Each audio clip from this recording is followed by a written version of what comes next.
Omulabi wa 3ABN TV tukwanirizaako nnyo mu programu amaka. Programu eno ekutuusibwako aba Vento Media era tusaba programu eno gyagaliza abalala kubanga erimu ebyokuyiga bingi. Tuyigiriza ebintu ebikwatagana n'amaka ne tutwalizamu byonna ebyobufumbo, enkuza y'abaana n'ebirala bye twayigiriza emirundi giri egiyiseeko. Naye era olwaleero tukyeyongerayo ne program ey'enkuza y'abaana naye kati nga specifically tutunuulira buli mutendera omwana gw'aba atuuseeko omuzadde yalikoze eki, yalikoze atya okuggyamu omuntu ow'omugaso mu nsi eno. Era nze Evelyn Lufaafa nga ndi ndowooza leero kangambe nti ndi kansala kuba Mwami Bikongolo akuuma nnyo njogera akagambo okubeera omubuzibuzi naye mbudaabuda abantu specifically ndi family and marriage counselor naye nkola ne individual counseling era ku university nkola ku baana neina abantu abakulu. Koze ne Mwami Bikongolo era nga bulijjo ajja tweyanjulira ayongere okutubuulira ku mirimu gye gyakola. Nze ngimanyi bulungi nnyo naye buli kaseera tubeerako n'omuntu omupya eyeeyunze ku programu eno nga yali agadde ategeere omuntu ayogera. So Mwami Bikongolo ke kaseerako. Nze Mugerwa Madison Bikongolo ndi musajja mufumbo ate ndi muzadde olw'ekisa kya Katonda. Twebaza Katonda okutukuuma natulekawo nga tuli balamu. Nze human resource person wa Bible Sat of Uganda nkwasaganya ensonga z'abakozi mu kitongole ekyo ekya Bible Sat of Uganda. Mufuuke ba members aba Bible Sat of Uganda tuwagire Bible okutuuka ku bantu. Ate era njagala nnyo ne bwe nnaaba ndeese emirimu emirala gyonna gye nkola njala kusigala nga ndi life skills coach. Obulamu buno butambulira ku skills n'amagezi. Abantu abasinga tebagala gatambulirako obulamu ne bukaluba naye ng'ate singa amagezi tugakkiriza skills ezo obukodyo obw'enjawulo Katonda bwatuwadde bwenkokingamu abantu okusobola okubayamba. Ebyo nno mbikoledde ddala okumala emyaka mingi nga sinaba kuweza myaka 20 passion yange ebadde ngaawo wabula ngenda mpozi butereeza mu butiba obw'enjawulo. Kakati wano ndi mu katiba k'amaka na bufumbo. Wabula ekyamukyala Lufaafa njala kukigumiza omukyalo ono kansela bantu mulina ebizibu bingi n'okubonaabona kungi ne ba counselors bano are professional people. They have been trained to handle issues ezifaanana ng'ezo. Ba counselors mukyala Lufaafa ne bulaba nkigumiza tetulina nnyo bangi mu Uganda. Unfortunately abantu bafa n'ebizibu ng'ate weemuli. Abantu balina ebizibu mu maka, balina ebizibu bya kakati ffe ate oluusi for cordial ne skills and all that bye tukola. I came to discover siri mulungi nnyo mu bintu ebyo bya counseling era nze mbawanye ebitiibwa mu ababikola kubanga siri structured in a way nti nsobola okwetikka ekizibu kya buli muntu. Kati omutima gwange gulumwa nnyo nga mpulira omuntu angamba sina kye ngenda muyambako nakubaako kye mukolera nammwe muli trained okukuŋŋaanya ennaku y'abantu ne mugiteeka ku mutima ate Mukama n'abawa n'amagezi okusobola okumuyamba. So nalowoozeza mukyala Lufaafa nti abantu tugumize nnyo mumulaba wano but she is a professional counselor. Mweyambise mu challenges ez'enjawulo ze muyinza okuba nga muyitamu. So mukyala Lufaafa ndowooza kyekyo maybe ndowooza n'okusaba tutandike program. Mukama tukwebaza kubanga otuwadde emikisa egy'abantu abasobola okuba useful eri obulamu bwaffe. Mukyala Lufaafa y'omu ku bo ne tukwebaza Mukama emirimu gy'omukozesa ate ne tukwebaza olwa 3ABN engeri gy'okozesa omukutu guno to reach out to the people. Nkwegayiridde ne mu programu eno era luŋŋamya we sit at the feet of Jesus. Direct us and guide us through the program. This is our prayer in Jesus' name. Amen. Amen. Twanza nnyo Mwami Bikongolo era weebale na kuyigiriza nsi.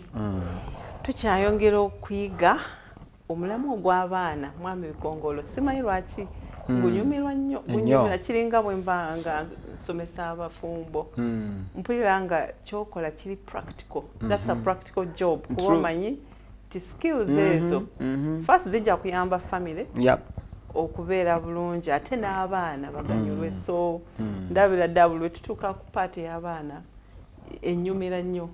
So n'olwekyo tukyalina bingi ebyokuyiga era nsaba twongereze ku mulamwa guli twayiga okuvira ddala ku infancy stage eno esookera ddala eya 0 to almost 8 years then okay kangambe 0 to 3 then up to 8 years childhood naye era still tetwabimalayo tulina bingi ebyokwongerezako okuggumiza stage eyo nga mwami Kongolo agambye nti no stage eyo yeye gye yasinga okunyumirwa si bwogambye ezo zonna ezo before adolescence nazaagala wazaagala kati waliwo omuzadde eyo mwami Bikongolo ng'eyo stage emutawaanya ng'awulira nga abamu bawishinga oba ndikuzadde naddala nga tonatuukayo mu adolescence oba tomanyi kyekitegeeza so n'olwensonga eyo tuggumize stage eyo kubanga ate eyambako nnyo eno later mu adolescence kubanga enjigiriza ez'adolescence yo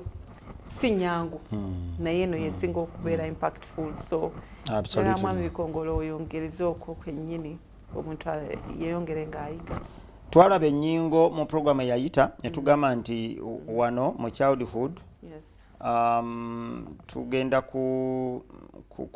kuzimba kyetwandiise sexual identification adequate internalization of moral values naye ndowooza tusobola okugattako wano netugamba nti ne social skills eziri adequate tuziteekako nnyo essira omwana asobole okubanga kubanga gyebuba ne gyebugenda omuntu omusindika mu society omwana tomukuza nga gogenda okukuuma obulamu bwo bwonna wansi w'akasolyako nali njogera ne mukyala wange ne twejjukanya ennaku ezo ne tukola statement ne tugamba nti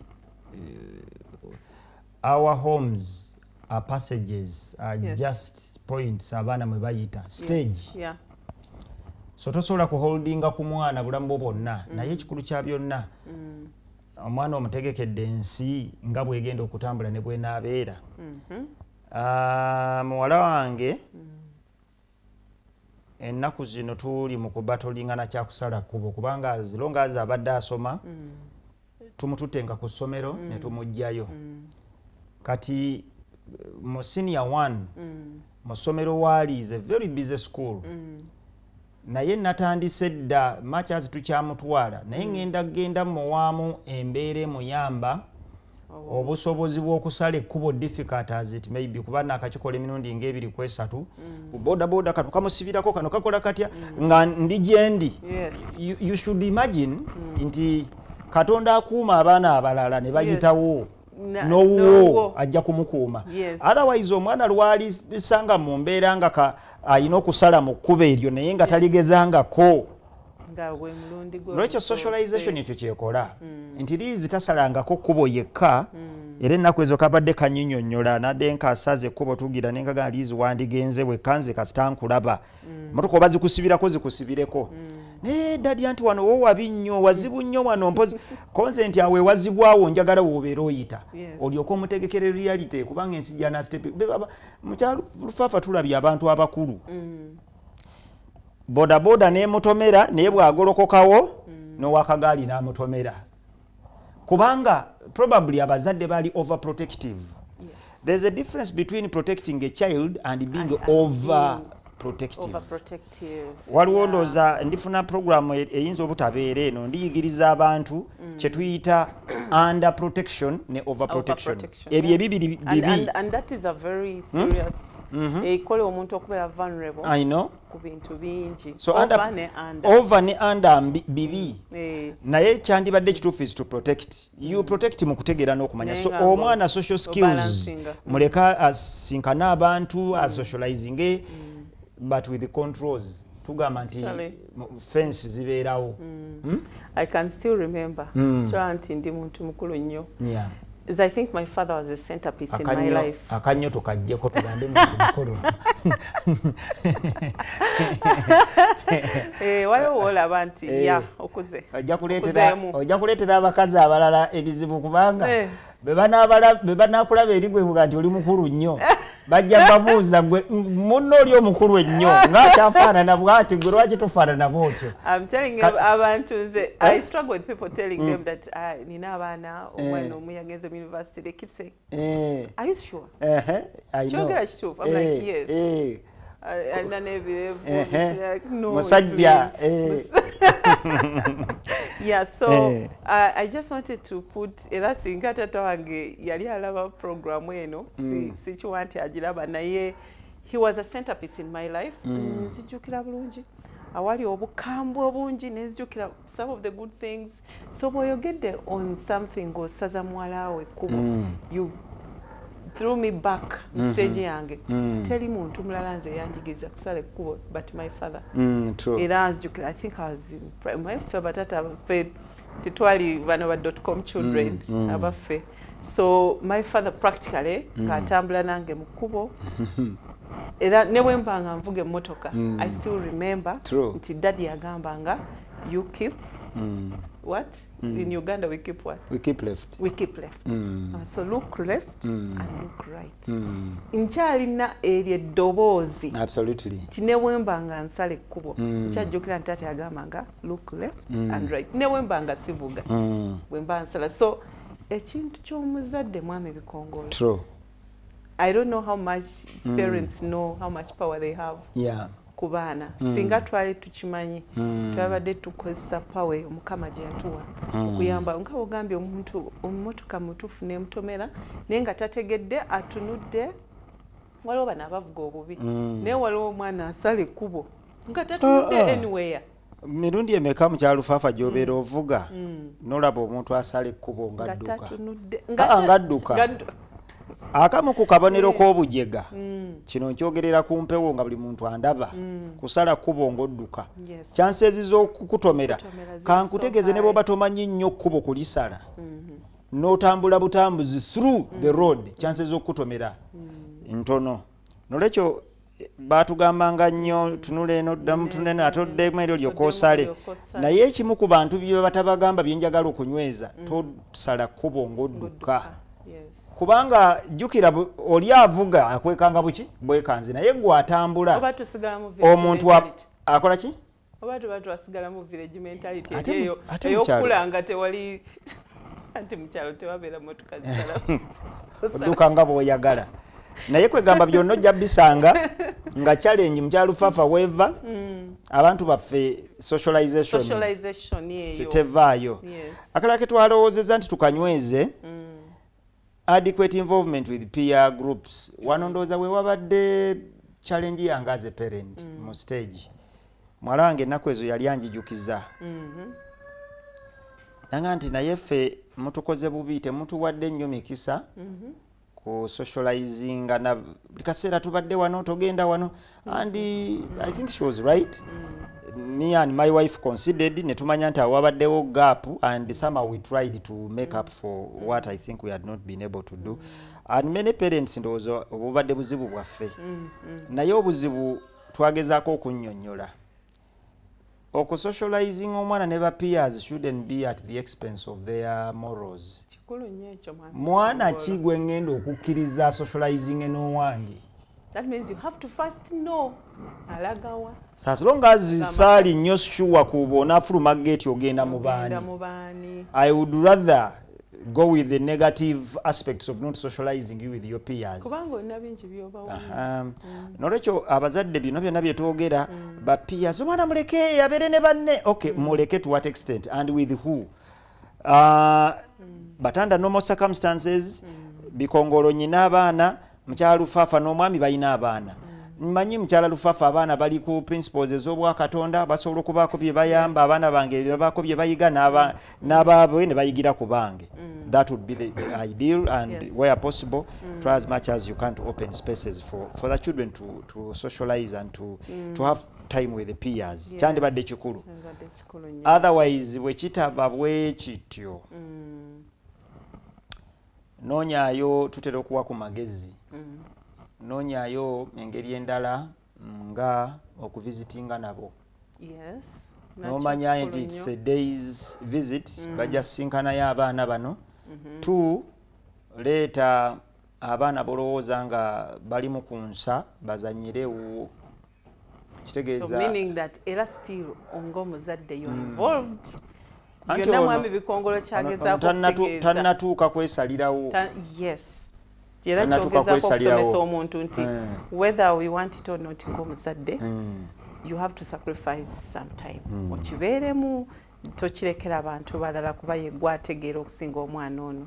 Kale tugenda kuwumulamu katono omulabi wa 3ABN TV tovaawo.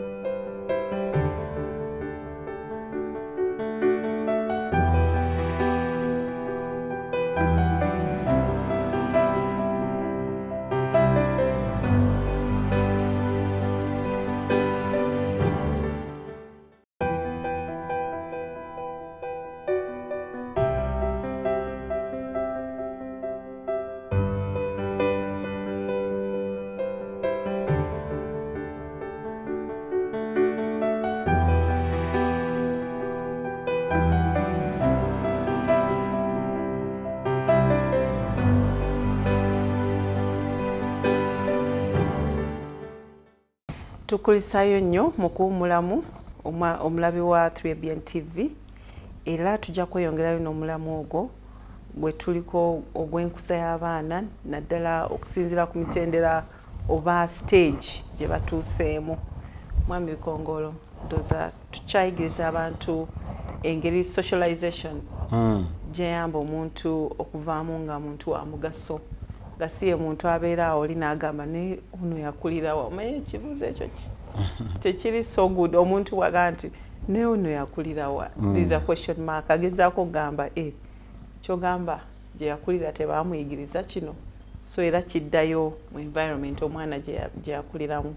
So ndowooza tweyongere okuyigiriza abantu bategere naddala ng'okyalina omukisa nti abaana bano bakyali mu myaka gino gye twogerako kijja kugasa nnyo.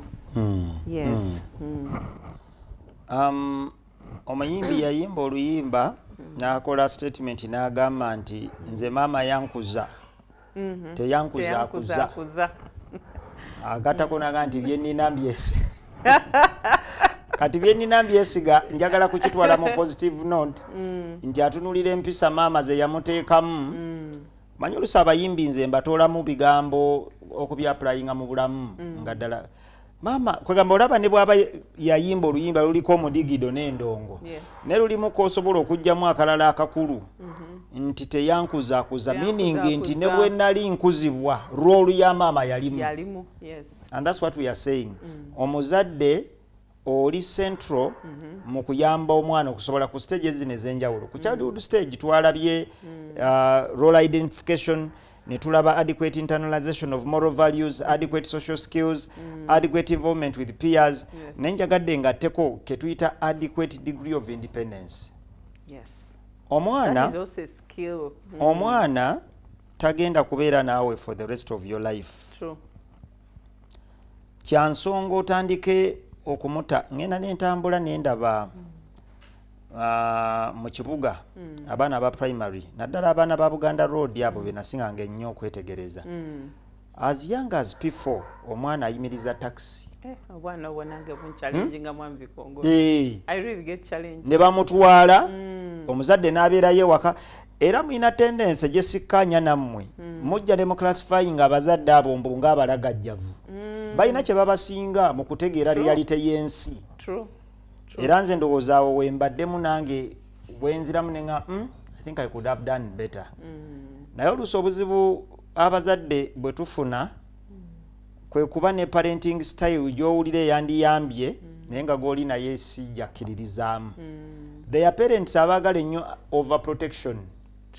Kati kirungi nnyo n'okutuula mu kkaanye ku ngeri gye munaayambamu omwana kubanga ekituufu ekyamazima P5, P6, P7 omwana ateekeddwa okuba n'obusobozi obulumba tax ate n'atuuka ewaka.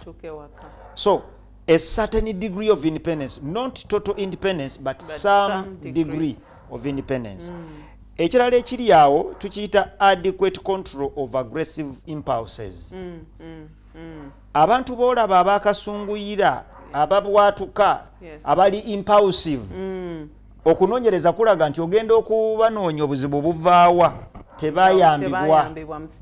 Omwana we wandibadde omugambira nti tebaboggolera bantu onyiga ki ffe batukubiranga okwenyiizanyiiza ono mwana neewunyisa ajja nankuba oluyi olwo ng'anyumya ate anyumya mu banne ono mwana alina obusungu bulinganga obwajjajjaawe yatwala obusungu bwa jjajjaawe era buli wempulira abakazi bwe batyo mbandabamu obusiru ge mazima kubanga obusungu bwa jjajjaawe omwana abutwala atya oli bwa jjajjaawe yabumutwalako atya nolwekyo impulses abantu bolaba abali impulsive besirewe nayombera akantu akataliimu n'amaka ne gabalema they were not helped when they were still children. I think I have a practical example. As a young parent then, one of my children, that emotional regulation issues, gamuto ddala. Akaana kano kali nakalabanga kakyaleka baby. Gabobanga odelays omuwa. Kakusalako. Ekyokulya.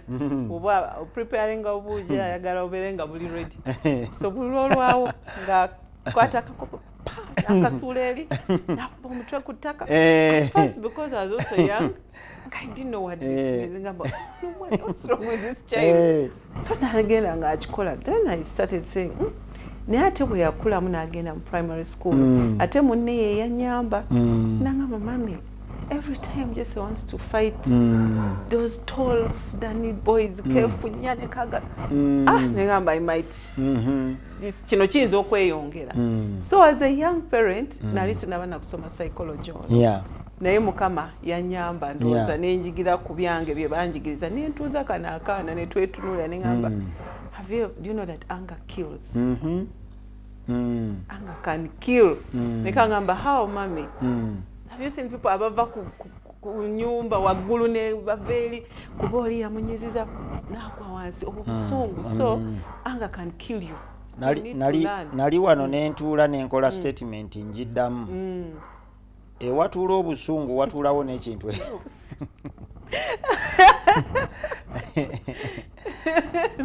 Nolwekyo abaana baffe tubayigirize nti buli akasumbi k'obusungu bwe kabeera nga kamuli awo neiba waako buba busiru.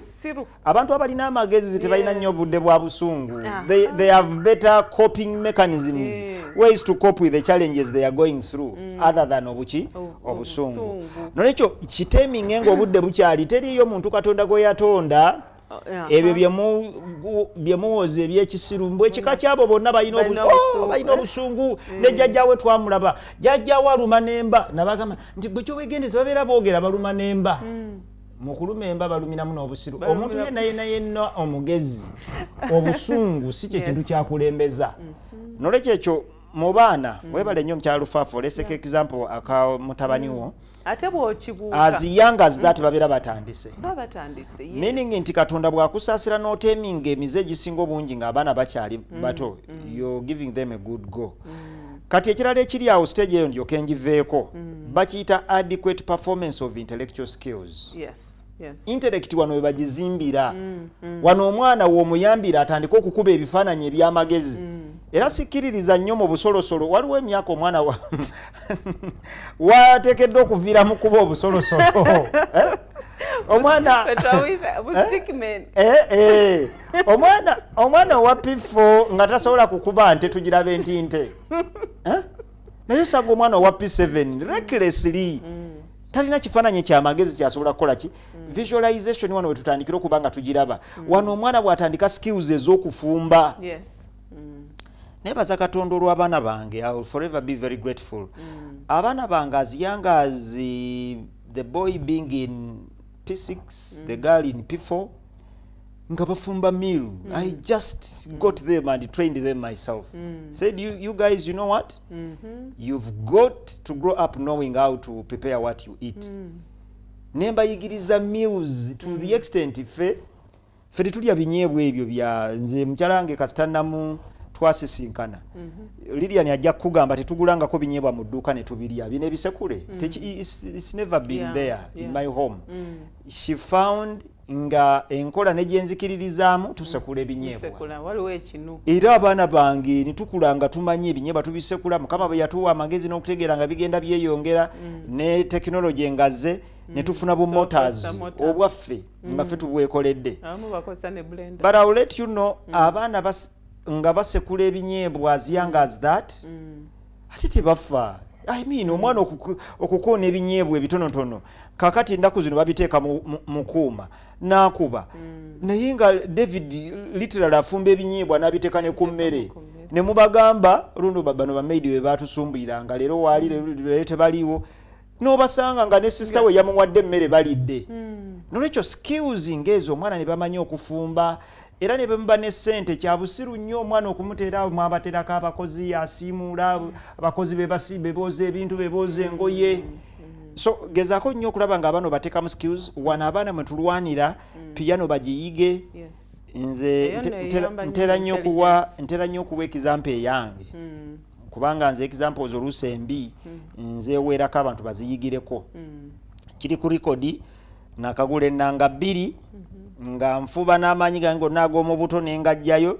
kati ndowooza emyaka nga 3 emabega nasalawo neŋŋamba ennanga si yange nengivaako kaakati nembako gye nagenda omusajja n'akuba bannanga omusajja oli yakuba endongo ninga nti piano kati tensumbuwa endongo niŋŋenda era bwe nadikira yalinga nti ngenda kugula ndongo nanga nti ne ssente ezimu ngenda kuzikuwa era yeyangulira endongo nengatako ezange endongo nenjifubako endongo nagivaako nayo nogivaako nagita era endongo nenjikwasa mulange yaba agiyiga nesasulize muwala wange piano nenjikwasa David yabeera agiyiga nesasulize mu David naye lwaki nkireese bazadde baffe ebiseera ebyo ebintu bye batatuyamba kati omuntu omukulu abantu ab'emyaka gyange the best you can do mpozi nga tolina nnyo byakola batalina nnyo byakola bayiga naye kakati ffe abazunga tuti nga tolina buddo deno you can never learn a musical instrument at my age ng'oli as busy as I am. I bet on that kubanga nze I gave it my all nenzukuka n'ekiro nensaba negayirira Katonda kati naku ezo essala yange nagamba Katonda nti waliwo ebimu nga tutekedde okukkiriza ntokoze eki tobituwadde naye bwe maasomesa ebintu bino njijukira nti obuzibu gwe nayitaawo wona wona primary sikutte yadde ku peesali ya piano kulikoonako yadde akanome sa nayitaawo wona wona sikutte ku ndongo senior 6 nvudde ku university ntandise okukola mu bukulu mwenzuukukira nolwekyo tufube tulabe as much as possible abaana baffe bano nga bakyali bato nonyayo skill. I've been telling my children time and again be bakubuuza skill yo eriki nkyafaffe eddakiika ezo njala nsirike kubanga waliwo story emu gye njijukira ku mutabani wo gye wanyumya nze gye njagala onyumiza abantu one of those abali I think was gone outside for studies but with a special skill. And how the skill all that, okay, yes, one of them is basketball.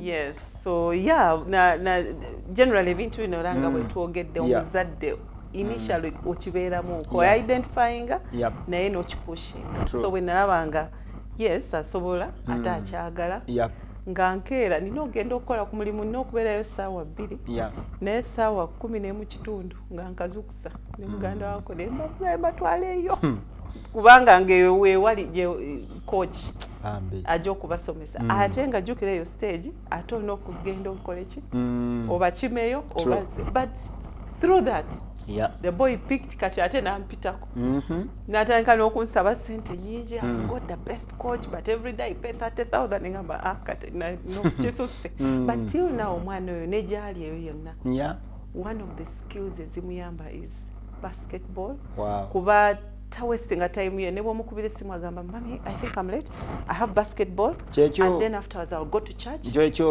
no I'll go to gym because I have basketball then afterwards I'm going to church so programs church basketball gym is because ignition ero no kujibeera omwana bwatyo tasobola kubaana budde bwa masturbation ntera nnyo gamba abantu nti one of the problems why people masturbate abavubuka idleness omuntu ali idle anoonya byakola byonna nebimu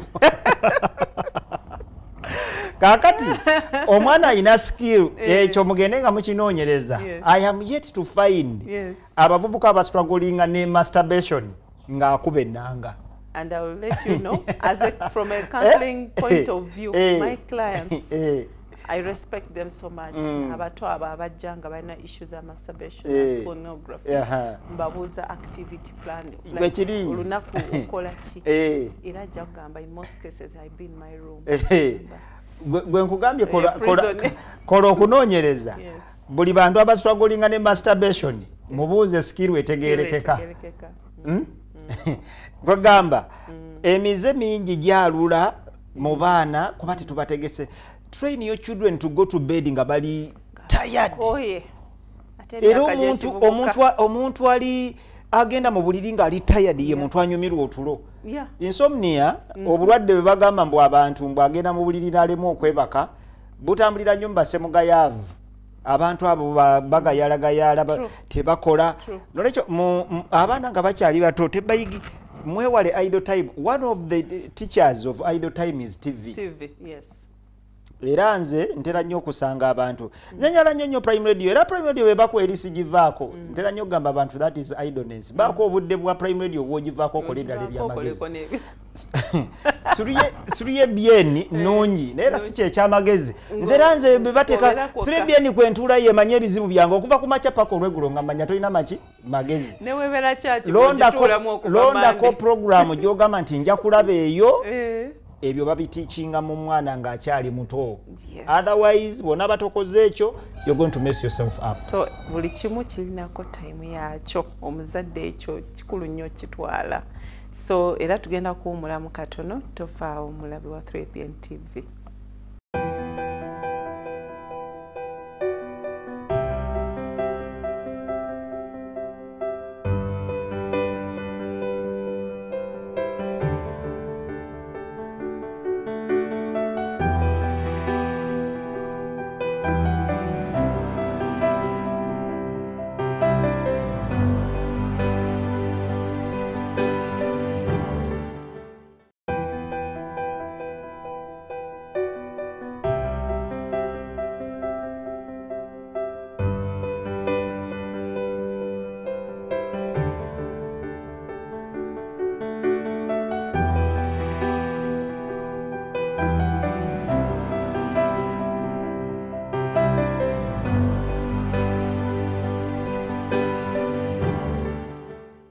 Omulabi wa 3BN TV tukulisaayo nnyo mu kuwummulamu era omulamwa gwa leero ndowooza ng'omulabi naawe olabye nti waliwo bingi bye tugenda nga tuyigira wamu tuyize nti omuzadde olina omulimu munene okuggyamu omuntu ow'omugaso mu nsi eno. Ebintu bino si bizibu okukola naye byetaaga intentionality kwegamba okwewaayo n'ogamba nti kasita omwana tabeera mwana lubeerera agenda akula naye buli stage tobuuka ekyo ky'olina okukola. So mwami Bikongolo ndowooza oyigiriza ku bintu bingi era obadde otandise ng'ogenda oyingira mu social media ndowooza naye ekigambo ekimu kye twayogedde wali eky'Olungereza kyangu nnyo omuntu okuba nga takitegeera. Yes. Masturbation Abaganda mbayinako obuzibu basabika nnyo bakiyita kwekwatirira. Kubeera kwekwatirira. Bakiyita kwekwatirira. Sincere saali kitegedde. Abakiga nze nali lwakuba Katonda tomusaba n'omugamba nti njagala naye eggwanga erimu ku lye nandyagadde okubeera muli Abakiga. Yes. Kubanga bo tebaddamu ebyo kintu basabika. Naye Omuganda musimanyi omwana tafuluma bulungi kati obutafuluma bulungi. Kakati ne kino kinsumbuwa kimbonyabonya okukola ntandika okunyonya mu masturbation kitegeeza kwekwatirira kati era still okuleka Omuganda yasobola okutegeera ekyo naye kakati olwokuba ndi mu Luganda nyina olurespectinga kati kyenyinza okukomako naye singa njiga Olukiga kati netumanya tugaa nti Omukiga akuba essimu kati bo bayinayo ekigambo buli kyonna kyonna mbwe bye muyita oluusi eby'obuwemu ye eri ewaabwe era Omukiga bwajja eno bw'aba abadde ava eri ng'ate tatera nnyo kubeera mu Buganda osooka n'omugamba nti kino tokyogera kino kuba ye ateekawo buteesi naye okuyamba abantu baffe ekigambo kino ekya masturbation Abaganda kye bayita okwekwatirira be bantu okwekaka basobole okugenda mu kikolwa ekya sex nga bali bokka. That's the best I can explain. Yes. Abakiga boka kati bajja kutegeeza bannaabwe kuba bo bakimanyi direct. Naye omuze ogwo mikwano gyanga nti be bamu ku bensinga okwegomba.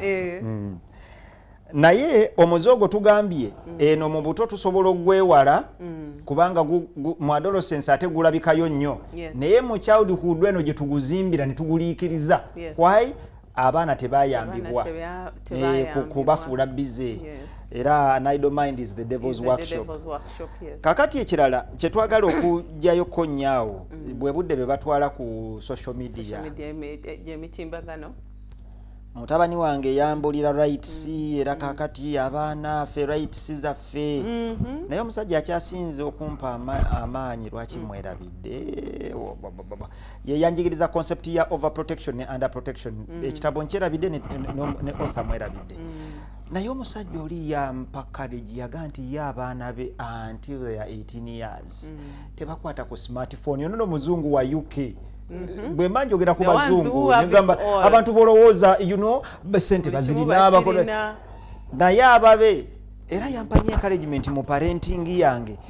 Yagamba parents make no mistake, do not expose your children to social media nga bakyali bato. Naye abazadde b'ennaku zino mwana n'asindika abasirusiru bonna ku social media ku TikTok tosobola kuseetula bintu bibiri bisatu ng'ekyobusiru tekinnajja. Mu buli bisatu by'obikula bibiri bya busiru, ekirala kiri hafu mu magezigezimu. So kati emyaka egifaanana bwe kityo olaba social media erina obusobozi okwonoona omusajja omukulu nganze. Waliwo we natuula nga mbaddeko nendaba nengenda mwana ye ndowooza yange natandise okulaba ebintu bino nga nyinayo endowooza gye mmanyi entuufu. Lwaki conviction yene endala enjigira? This is not right. I even prayed about it nenclosing. Olaba social media omusajja omukulu nganze esobola okutandika okuforminga ebirowoozo ebifu naye ku empty slate. I keep telling people nti omuntu azaalibwa nga Katonda muwadde obwongo azana empty slate bugenda bwewandiikako mpola. So I pray nti tusobola okuyamba abaana baffe ku boundaries. Omuzadde kyotatyanga kwe kunyiiza omwana. I keep telling my wife, one of my fears is not to annoy my children. Never. Buli bobeera ng'otya mwana tanyigira, mwana tanyiga. Mwana kati bw'ata kunyigira kati because that's the time eyo. Ako koyogera ako nkagala nnyo ako katuuzeeyo bakawulire bulungi. Yes, because this kuba gye kaggwera njagalayo nnyo. Bw'ata yiga nti osobola omunyigira kati. Yes. Bwe kijja later mu 20s be babaana ajjanga nze mpawo batompa, I'm going to do something to myself.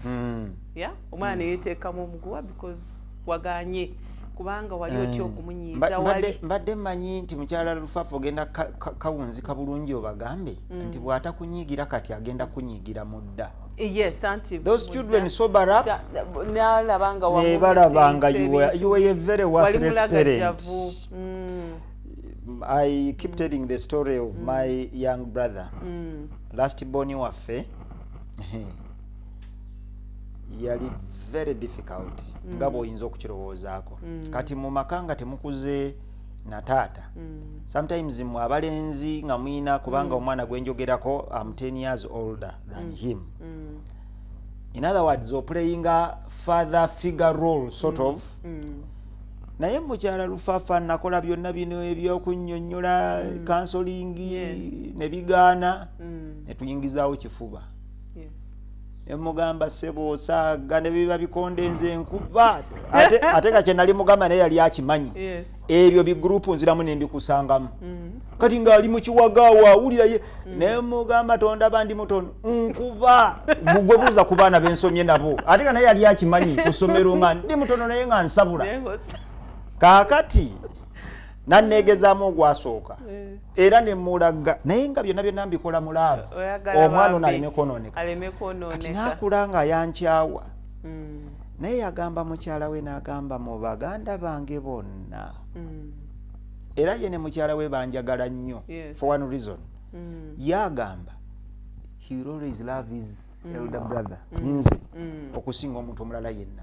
Nafuba ansiimye mu bukulu bukulu nga n'okuwasaawasizza kubanga obulamu bwe bwali bugenze kubanga twatuuka ekiseera nga ne maama waffe agamba bannange ebyokweriga n'omwana mumuleke kati nga maama ye awolereza balasti boni obamanyi agenda eri ne mugamba nze byonna bye muteesezza saagala kumanya sibiwulidde sibitegedde nkusangayo yabanga nga ayingidde bwati mu bikoosi byabe bavubuka nga nagobye edda nkwata mukono nkwatanga akali nti tugenda kati buli family yeetaagayo omuntu nga ggwe n'asoma n'agenda ku university n'amaliriza n'afuuka omuntu obuvunaanyizibwa n'awasa omukyala very highly successful people naye when he looks back yebaza Katonda abazadde temutandika kuwa baana respect the same way. I read a book by John Fay. I've had somebody to write about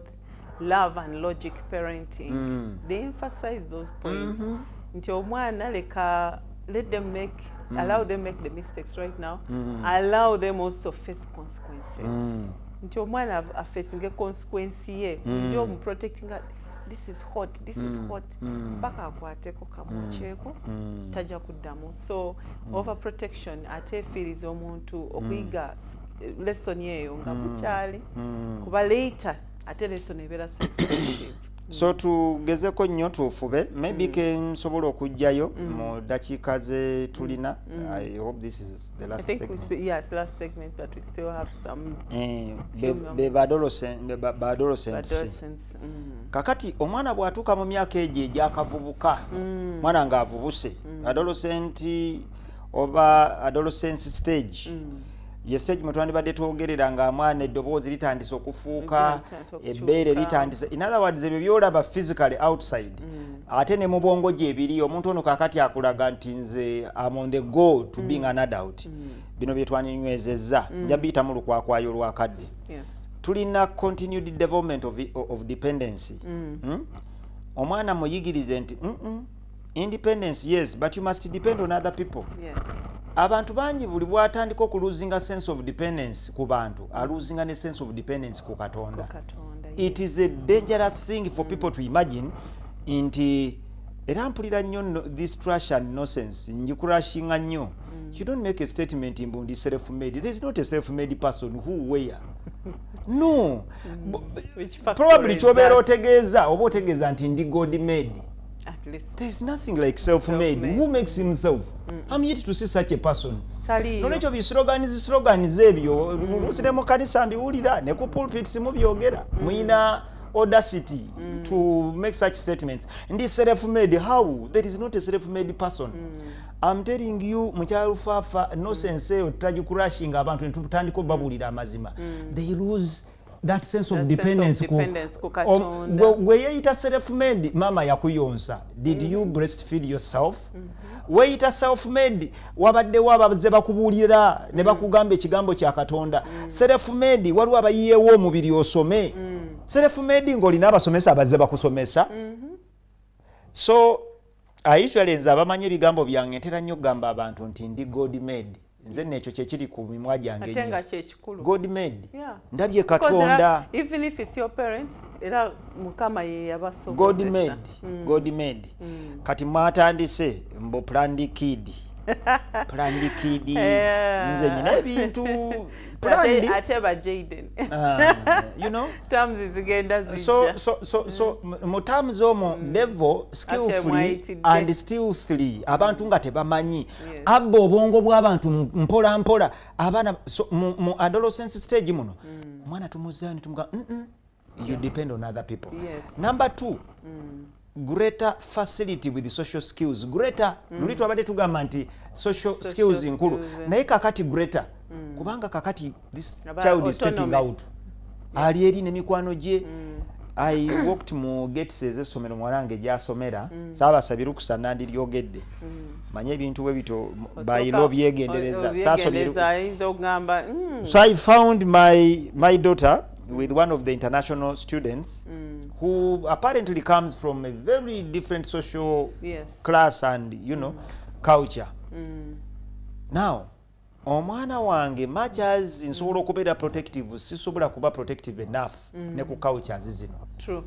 era nagenze mpola mpola mukama nansaasira mpola from a background akaboozi nempulirako emboozi eyabadde enyumizibwawo mpola tebanneekanze and I was a little happy kubanga tebanneekanze ate era ne interacting noono international student we yabadde ali naye a completely different student bwali naye nolwekyo muyambe kubanga oboya atoyagala they will definitely socialize naye bagenda kusocializinga batya era benazze mu mmotoka nga tugenda Lizi how are you oyo yani let me know about yali bwati ne bwati kino kimanyi kino na kino so oyamba kubanga oyala toyagala tujja ku kati tuli wano ndi naye naye kati muyambe boba naye muyambe alabe bwanaabera n'abalala olwakadde akalala kali ku skills in selecting and reacting to peer group norms mukyalufafa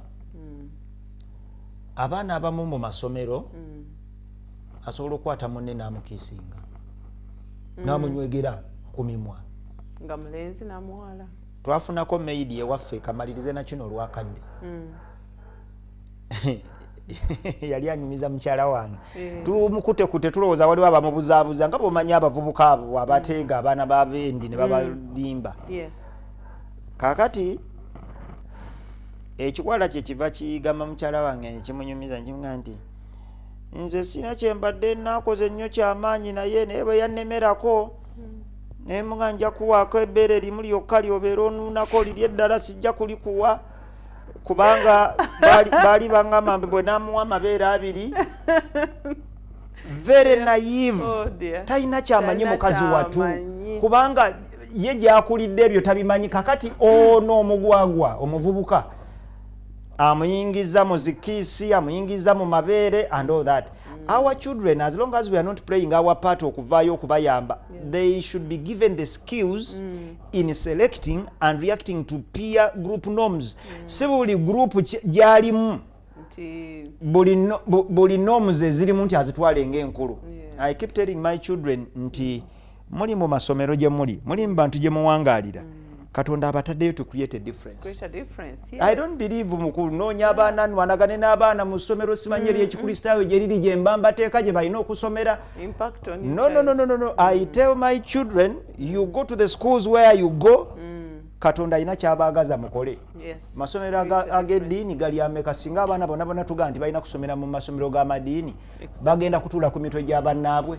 Our children need to be prepared with the skills okusobola okubeera mu bannaabwe ate basobola okubanga ba evangelists singa mbadde nakadde ndoza tuli kafuna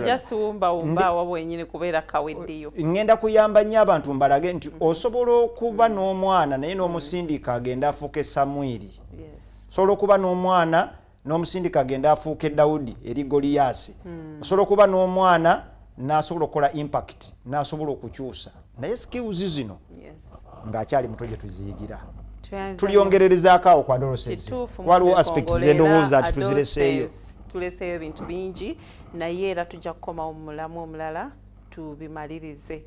Mwami Bikongolo webale nnyo okusomesa era katwebaze Mukama olwa programu eno. Mukama tukwebaza olw'okutusobozesa okumaliriza programu eno. Tusaba nti ebyo byonna bye twogedde biyambe omuntu atulaba asobole okuimpactinga ku mwana we aveemu nga muntu wa mugaso. Bino byonna tubisabye okuyita mu linnya lya Mukama waffe Yesu Kristo. Amiina. Amiina.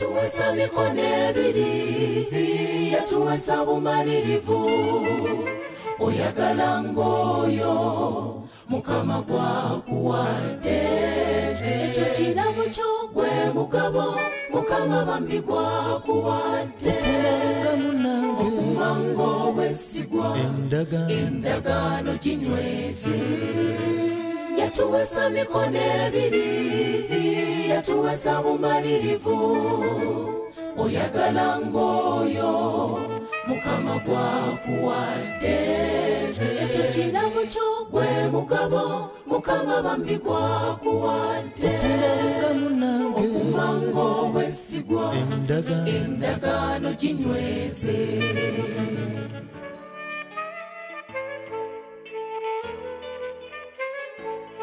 tewali kintu